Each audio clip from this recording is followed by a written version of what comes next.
టాలీవుడ్ నటుడు శివాజీ నేడు తిరుమల శ్రీవారిని దర్శించుకున్నారు. దర్శనం అనంతరం ఆలయం వెలుపలికి వచ్చిన ఆయనను మీడియా పలకరించింది. ఈ సందర్భంగా శివాజీ మాట్లాడుతూ, అంతకుముందు చూసినప్పుడు స్వామి కొంచెం తేడా ఉన్నాడని, ఇప్పుడు కలకలలాడుతున్నారని చమత్కరించారు. ఇప్పుడంతా బాగుందని, వేస్ట్ మాటలు, వేస్ట్ ముచ్చట్లు చేయొద్దన్నారు.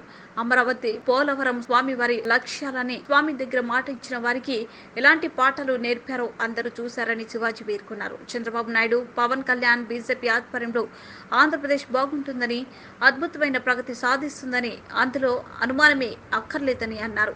ఎవరూ తిట్టుకోవాల్సిన అవసరం లేదని హితవు పలికారు. ఇప్పటికైనా అర్థం చేసుకోండి. మీరు ఆ రోజు తిట్టినా కొట్టినా కర్మ అనుసరించి వాళ్ళు మిమ్మల్ని తిడుతున్నారు. ఇవన్నీ అవసరమా? ఏదో భుజాన వేసుకొని నెత్తిన వేసుకొని ప్రజలను ఇబ్బంది పెట్టడం సరికాదు. అందరూ బాగుండాలి. ఏపీకి స్వర్ణయుగం మొదలైంది. స్వామి నిర్ణయం ఇది. స్వామి వద్ద డ్రామాలు దొబ్బితే ఎవరికైనా ఇదే శిక్ష అని శివాజీ వ్యాఖ్యానించారు. అంతకుముందు చూస్తే కొంచెం తేడాగా ఉన్నాడు. ఇప్పుడు బాగుంది, అంతా బాగుంది. వేస్ట్ మాటలు, వేస్ట్ ముచ్చట్లు చేయొద్దు.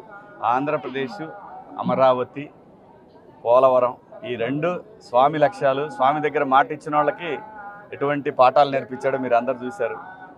సో ఆంధ్రప్రదేశ్ బాగుండాలి, బాగుంటుంది. చంద్రబాబు నాయుడు గారి ఆధ్వర్యంలో, పవన్ కళ్యాణ్ గారు, అలాగే బీజేపీ ఈ కూటమి ఆధ్వర్యంలో ఆంధ్రప్రదేశ్ అద్భుతమైన ప్రగతి సాధిస్తుంది. అనుమానమే లేదు. ఎవరు తిట్టుకోవాల్సిన అవసరం లేదు. ఇప్పటికైనా అర్థం చేసుకోండి. మీరు ఆ రోజు తిట్టినా కొట్టినా తిరిగి ఈరోజు కర్మ మళ్ళీ మీ చుట్టూ తిరిగి మిమ్మల్ని తిడుతున్నారు, మిమ్మల్ని కొడుతున్నారు. అవసరమా?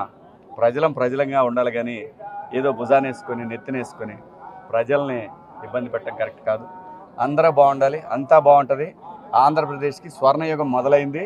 ఇది చూసుకోండి. ఇది స్వామి నిర్ణయం. ఇది స్వామి దగ్గర డ్రామాలు దొబ్బితే ఎవరికైనా ఇదే శిక్ష. Thank you. మీ అందరికి కూడా